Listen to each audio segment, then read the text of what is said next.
Hey guys, my name is Rai, and today I wanted to walk through the key I did on my Preservation Evoker about a week and a half ago, which is a plus 15 Ara-Kara. As you can see, this is actually right before the affix nerf went into place. We do have 30 minutes on the key. This was a pretty clean run, and I think what one of my asks was after making my last Pres video was there were a couple questions regarding the first, second, and third boss in here, so hopefully this video can be aimed at helping alleviate some of the healing questions you might have when playing Preservation Evoker in this key. Again, one of the biggest things in this key is making sure that your team has enough poison dispels, and if you are low, you might have to change your gameplay a little bit. And as you can see here on the gather, we take a lot of damage pretty quickly. I think one of the things that when a lot of pugs come into this pull, they want to pull all the way up into this mini boss, and I think one of the things that you need to know is like when you're pulling this mini boss, it's completely okay to use everything right off the rip. So making sure that you're using rescue, making sure you're poison dispelling, using a charge of wall or obsidian scales and renewing blaze, and making sure that you can get up to this pack as quick as possible. One of the things that I like to do personally in this pack is rip a stasis with my tip to scales right away, including getting out a full charge Spirit Bloom, a Dream Breath, and any other healing that I might need. Depending on like what kind of group composition you have in this dungeon, this pull might live a little bit longer than it did for me. In this case, I had two very good DPS players that really blew up this pack and an exceptional augmentation evoker. When going to this next pack here, the only thing you really need to worry about in this room is poison dispels. Now, I am in communication with my team, but one thing that you can do is, depending on how many poison dispels you do have, is you can opt to either leave a poison dispel out or make sure you dispel it right away. Instead of like making sure that you're queuing up healing buttons, I would make sure to use poison dispels on cooldown as much as possible and save Cauterize for that emergency, like hey, I actually can't get this poison at all. But this is less about you and more on your team's coordination as well. If you don't have the ability to dispel a poison, I would recommend communicating to your team right away that they need a defensive if you are in communication with them. As for tank damage on this pull, your tank does get kind of slammed.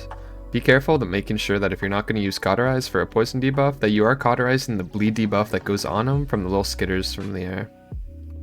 As you can see here, myself and the Aug are kind of rotating back and forth in terms of who's dispelling, and our prop paladin, who I don't want dispelling, has the ability to, but he will renew if he does it too much. So again, a lot of this pack is just making sure that you're on top of your dispels, making sure that you're keeping your tank topped, and communicating with your team where you can. Again, a great tip is if, especially too, you're in a pug and you don't know if your DPS are going to be using defensives, dispelling your DPS as a priority over yourself and using things like your obsidian scales or your renewing blaze to get you through the oncoming damage. This mini boss also seems to give a lot of people a headache. Kind of my trick is, and I'll talk about the second part after, is making sure that you Zephyr right off the bat. And as you can see, I prime kind of a life bind Emerald Communion for the first tick. Now, I do start my life bind before the tick even starts, meaning that I get out an echo in each of my party members, in this case my Ellie Shaman, my Aug, my Frosty Guy, and then using Verdant Embrace to trigger like the life bind effect, and going right into Emerald Communion for the very first debuff. A trick that some of you might not know about this mini boss is that you can actually fully max range the cast that she does. So the Call to Brood can be max ranged upon 40 yards. I think one thing to note is that if you don't have Zephyr, which you probably should as you wouldn't be used anywhere else, if you do happen to get a second charge of the AoE from this mini boss, making sure you do something like rescue a team member to give them an absorb shield if they don't have a defensive ability available, and using things like obsidian scales or renewing blaze to help you out. Again, hopefully your tank doesn't pull any trash into it because this isn't really any of your healer responsibility, but more a check to using defensives. Usually if you don't have Emerald Communion, maybe you have to use in the trash pack. This is also a fine time to use Rewind after the first tick, or save your tip to scales and start getting an instant Spirit Bloom right away when the damage comes out. Again, there's nothing really special in this mini boss. As you can see, I'm just kind of hitting Living Flame, doing damage where I can, and dispelling whenever it comes out.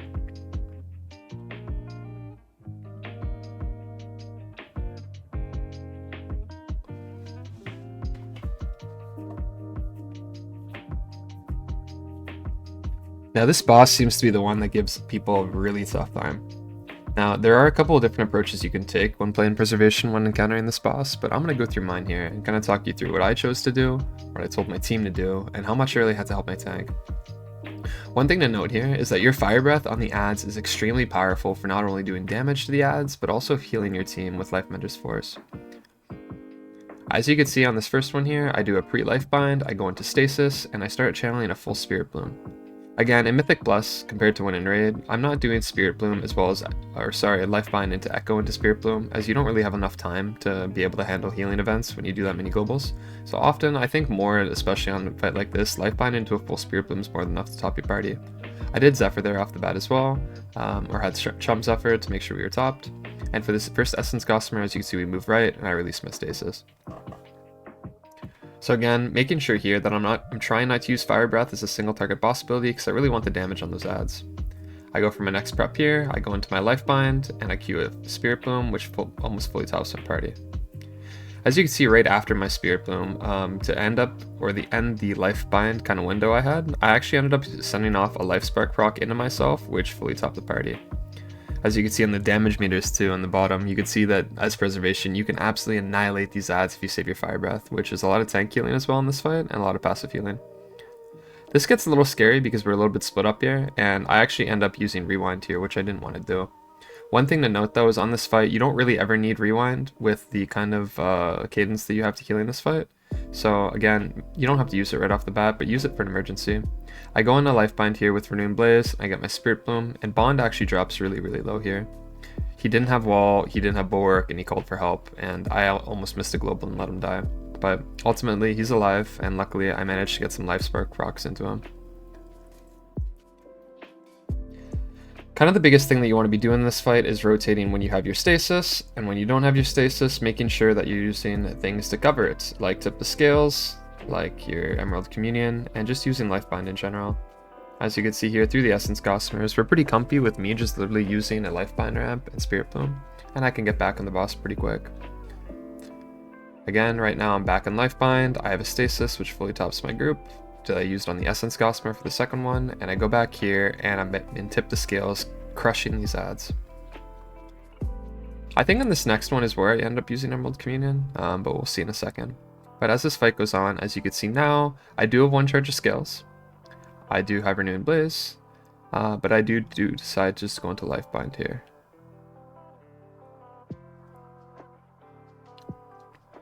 So there, I still have one charge of Scales and still have Renewing Blaze for this.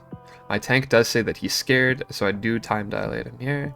And here we go, into the next Lifebind ramp, and I choose to use Emerald Communion with Renewing Blaze.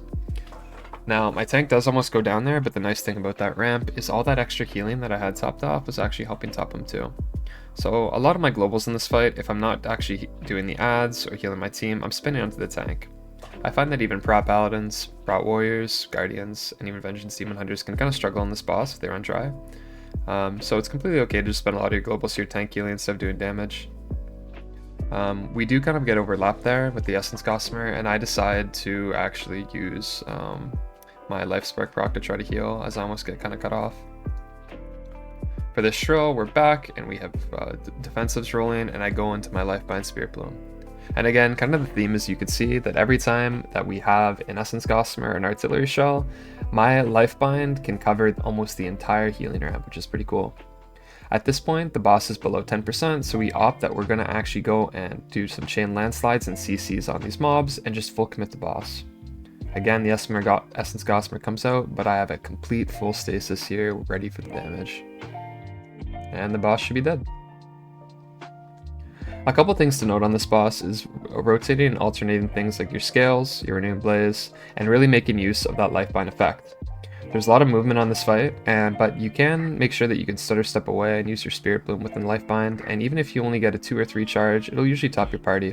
Again, this is a 15, this is a much higher key, so even if you're on a lower key level, running a lot less healing, you could be okay.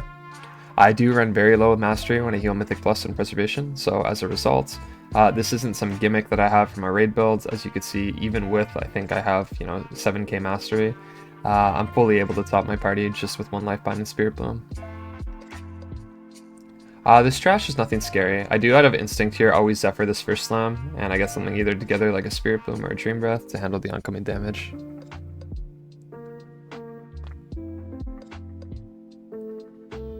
Again, most of the trash in this area is just going to be you doing DPS. There's going to be nothing kind of special.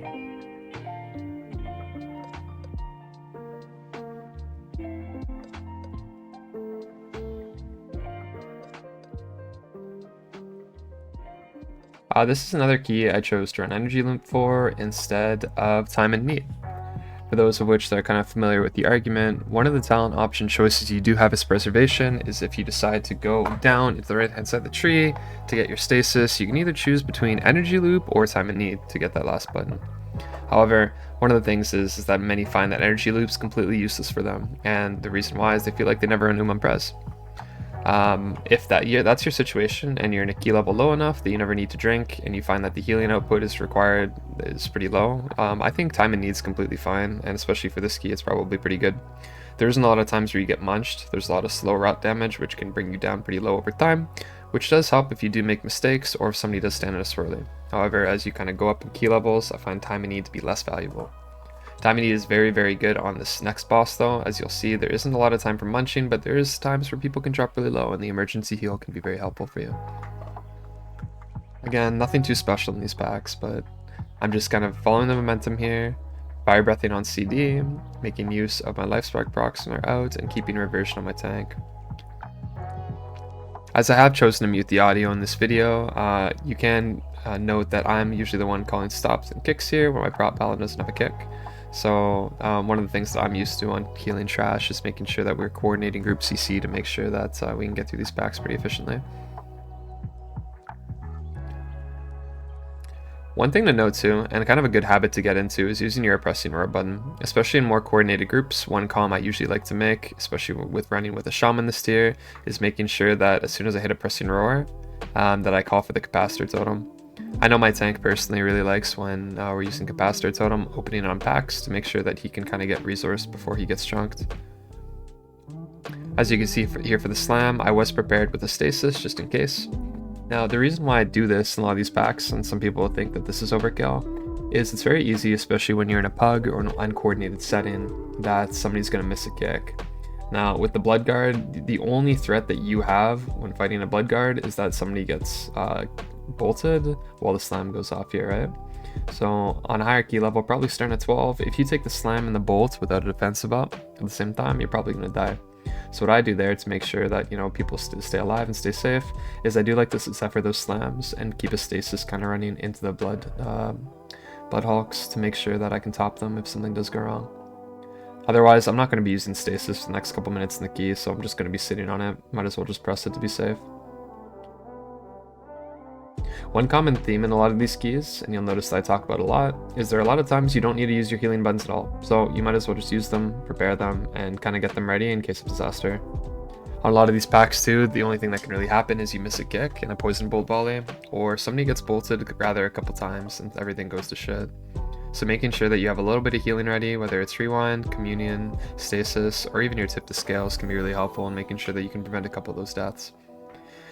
Given that 15 seconds is the death penalty this season for each death, you know, your main job as a healer is not really focusing on DPS but keeping people alive. I still think to an extent healer DPS does matter, but not as much as it used to, especially after the timer nerf last week. One quick trick here is you can actually skip this hulking Blood Guard using Rescue, and my AUG kind of beats me to it, so I choose to burn Embrace to my team. The reason why we do that in our team here is that we find that mob is very inefficient and we're better left going right into the boss with Lust and all our offensive cooldowns, so we can blast right away. The trick on this boss is making sure that you have something, and whether it be a healing button or defensive, for every one of the damaging events that occurs. So as you'll note here, and at the start of the fight, I took the very second debuff in the fight, and I want you to follow a pattern as this fight goes along. Once all 5 people have been targeted, the rotation starts again, meaning that if Zari, and will always be the first one, your tank, that gets targeted by the debuff, he will always be the first one in the rotation the second time around. As you can see this time, here's Chum, everybody's been chosen, so we're going to go back and start the cycle again. So here's Bond, Bond's going to be the 5th one that's chosen. I decide to TD him in wall, that was a little bit of overkill on my part, but now we're going to go back to the cycle, and my tank is chosen. So that means after the tank, I'm likely going to be the next one that's chosen again. But it does have to only choose each party member once before it goes back, and as you can see, it goes on me. And every time it's on me, I do one of 2 things. I either use Scales or I use Renewing Blaze. Now, the reason why that this is important is because your Renewing Blaze in itself, probably on a higher key level, can't carry you through the entire thing. You might need to use like a big heal on yourself, whether it's Dip the Scales, a Life Spark proc, or something to kind of get you through. But once you use the first kind of little bit of time with your Renewing Blaze for a heal, afterwards it should top you completely. Similar to my Dawnbreaker video, a lot of the healing in this fight is pretty similar, right? Like the debuffs from the mini bosses, what you're going to end up doing here is you're going to end up using an Echo, a Reversion, and a Spirit Bloom on these targets. Your first two globals should usually be an Echo into a Spirit Bloom, and then you should try to Echo into Reversion them after for the Golden Hour effect. The reason why you do this is because the longer that you wait to Golden Hour somebody or Preservation is going to increase the healing in which it does through the Golden Hour effect. Because Golden Hour is calculated from damage taken within the last 5 seconds, if you let that dock for 2 or 3 seconds as opposed to 1, your instant cast heal with Golden Hour and Reversion is going to be a lot stronger. As you can see, we're back in the rotation here. It goes on Leech, and next up it goes on Chum, and then should go to Bond. I do decide to queue a big Spirit Bloom on him because I did open my Stasis. And as you can see there, my kind of goal was that because I know that it's going to go on somebody else and Stasis replicates my spells, a full charge Spirit Bloom is going to have the highest chance of healing any other person in my party that gets the debuff. Bond is kind of far from me there for a second. He almost does go down, but I do release my Stasis and make sure that he's stopped. Luckily, you could see that lay on hands and anything wasn't used either. Another thing on this fight is I find sometimes quickly it's easy to run out of buttons. Sometimes you might not have Tip the Scales, sometimes you might have a defensive, sometimes you might not have a Life Spark proc. And that's why I want to say it's completely okay if you need to use Emerald Communion or Rewind or any other button to make sure you can get through this fight. So as you can see here, I think coming up at the end of the fight, I don't know if I end up using Communion. We'll see what happens here, but you can see I'm a little low on mana. I think I kind of got ahead of myself. So I do end up communing for myself. I did have Renewing Blaze available, but I decided not to use it. And I do heal up on there with a Rescue and an Echo into Reversion.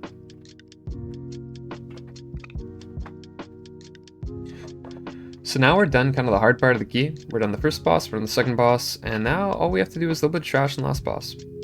One thing to note as a healer is this trash up here absolutely destroys your tank. Making sure that he's always kind of got something on him, no matter what kind of tank he is. A little bit of healing rolling is always very helpful. I like to see that on these carriers that I try to also get what I did in the last area is I try to set up a stasis. But as you can see here, I make a pretty big mistake.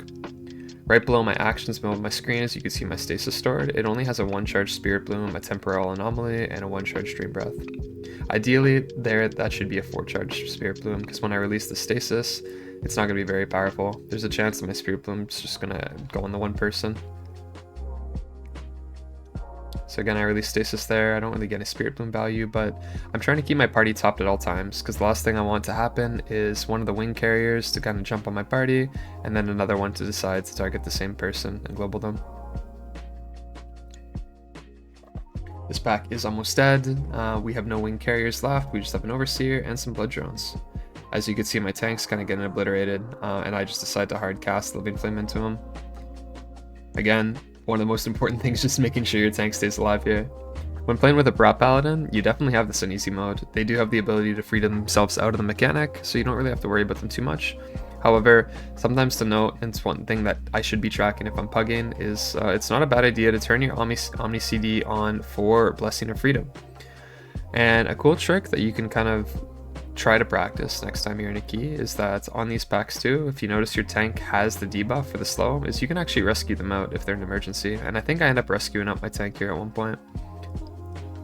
Bond does go down there only because he had a swirly. Very unfortunate, but you know, mistakes do happen. I do TD my tank here, and I open up a stasis with a max charge Spirit Bloom, a Temporal Anomaly, and a Renewing Breath. Or Dream Breath, sorry. Again, now the carriers are in, and I'm worried about my team taking a very large amount of damage.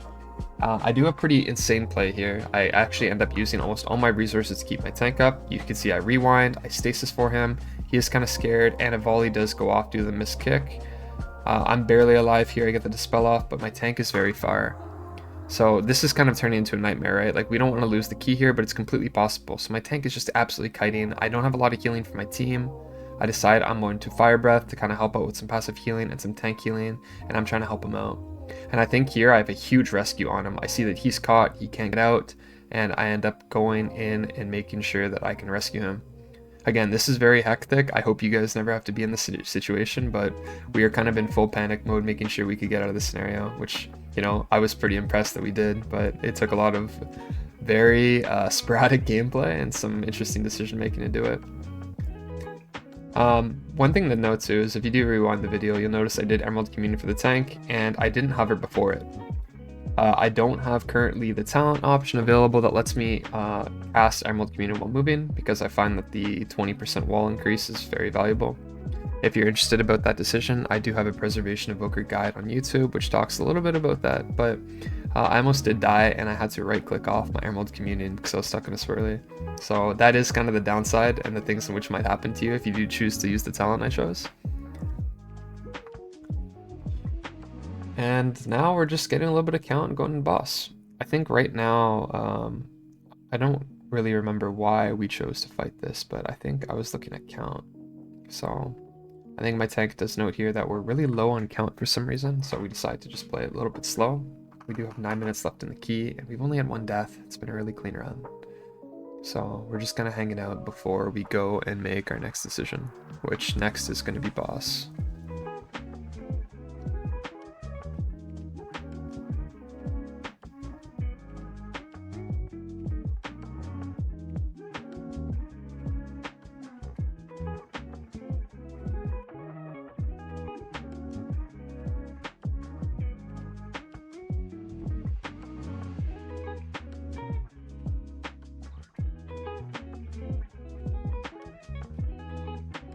So this boss, to me, is, from what I understand, one of the bug killers. Now, how do you approach this boss in Preservation? What do I think about? What should my team be doing? Should I be communicating this down anywhere? And I think the biggest thing is just knowing that you have 2 dispels in this fight. And another big thing is if you ever have Renewing Blaze, you don't have to dispel yourself. And the reason why is your Renewing Blaze should take you through the entire debuff itself. As you can see, I end up getting dispelled there from Poison Cleanse Totem anyway. I end up using my Life Bind to top my group, end up setting up a stasis. Again, my group has a lot of poison dispels, but this might not be the case for you. I think one of the most important things to learn about in this fight is who is going to be the most susceptible to damage, who you need to dispel, and when you should think about using things like Cauterize. Personally, one of the things I find most difficult about this fight is if you are in a pug scenario and you don't have a lot of poison dispels, it's like, okay, who should I dispel? I would say the priority is probably your melee and your squishiest DPS players. And the reason why is if they can't dispel themselves, a lot of them being together and having all their pools expire at once can be kind of deadly. The other option is making sure that you dispel yourself. I try to dispel myself as much as possible unless I have Renewing Blaze, right? And one of the combos here I like to heal my party with is that exact same Echo, Echo, Echo onto my party. I use Verdant Embrace on myself to trigger the Life Bind effect, and then I go into a Spirit Bloom. As you can see, almost every single time, everybody in my party is stopped. My Augmentation Evoker is dispelling himself, Bond is getting a dispel on alternates, and I'm making sure that I'm looking out for my team. One trap that you can see I almost fell into there is Bond and I got split up on each of our sides, and it ended up being a case where he almost went down. So he did use Astral Shift, and so I communicated to my team that I was going to be swapping sides and making sure I was closer to Bond so that he always got some healing. I do pre-cast a Life Bind there and a Spirit Bloom, and I do heal Bond up to full. Again, in this party, like I said, I don't really have to worry about healing my team too much. It's just making sure the Bond and Leech are topped and that Zari doesn't hit the floor.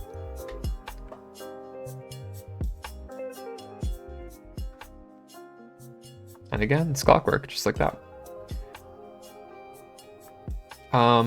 Another tip that you can do, and I have another video up on YouTube, I think it's a plus 13 Ara-Kara from beta, where I have a mage, I have a Vengeance Demon Hunter, and I do actually go down there, which is kind of funny. I think I was chatting my key, but you can see kind of what approach I take, and basically the thing is, once you know who's not going to be dispelling themselves, is making sure that they always get that echo on them, they get the Life Bind, and they get a full heal here through Spirit Bloom, Stasis, whatever else. Don't be afraid to use things like Rewind and Communion, even as single target healing on this fight. Again, you're not going to need it anywhere else in the key. There's not a lot of damage on this fight. There's no significant amount of rot.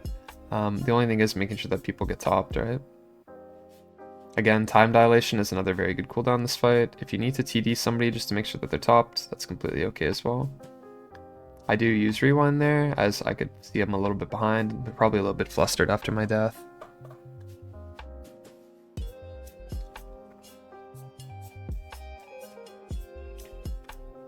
I think one thing I could be a lot better at this fight is being in a place of central location for my team. I do find that one thing that I would prefer to do is probably staying close to the tank as much as possible and playing melee, but that does matter depending on my group composition as well. Usually I do run with 2 melee players and only 1 range, so this is a work in progress for what I'd like for Ara-Kara.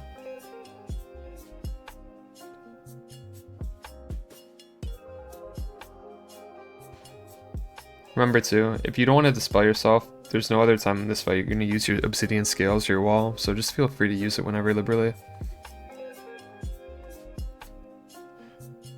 The boss does go down here, and we do have a little bit of count left to top off the dungeon.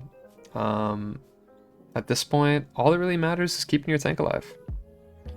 If you are the one calling stops in your group, now's a good time to be able to call things like a Pastor Totem. I think I do use a Pressing Roar here in a second. And then we're probably going to get a cap down. At this point, all I really care about is keeping Zarya alive. Doing as much damage as I can, and then going over with it.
And there you have it.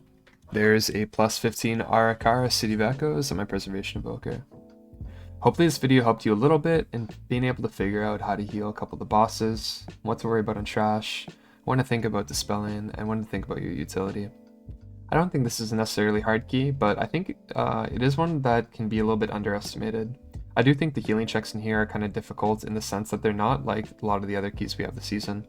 A lot of it is single target healing, a lot of it is healing while on the move, and the last boss is a little bit of a critical thinking session.